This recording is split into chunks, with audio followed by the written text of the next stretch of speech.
Yes, nkuzaniye shuwa deal rero. Ahangaha igahanga muri Master Steel ku kagari ahitwa Kununga. Ni ikibanza gishaka miliyoni 37. Ikibanza cyiza cyane. Ndakikwereka gifite view ya Nyabarongo, gifite view yo mu Bugesera, gifite view yo ku kibuga cy'indege, gifite view yo kuri kaburimbo hariya kuri Master Steel. Ikibanza gifite neighborhood nziza. Reka ngutembereze nkwereke icyo kibanza ukuntu giteye. Ikibanza cyacu rero ni iki ngiki gikorotiriye uku nguku ni ikibanza kimeze neza, ni ikibanza gishashe. Ese reka twiganire rati, waba ufite inzozi yo gutura ahangaha muri Gahanga, waba ufite inzozi yo gutura ahantu heza, ngwino nkwereke ikibanza cyiza.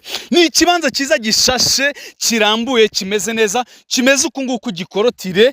Uku nguku twaragikorotiye kuri miliyoni zawe 37 muri eri 1. Ikibanza gifite view nziza, gifite neighborhood nziza. Washora amafaranga yawe, wayashoramo, warangura, wacuruza, watura, washyiramo konoshi, washyiramo kadasteri. Ikibanza cyiza cyane, ndakigutembereje rero, ndakikweretse ukuntu kimeze. Niba ufite inzozi zo kwirangurira, zo kwigurira imari nziza, wampamagara hanyuma iki kibanza ukagikura ku isoko, kuko ibyacu ntago bijya birara ku isoko.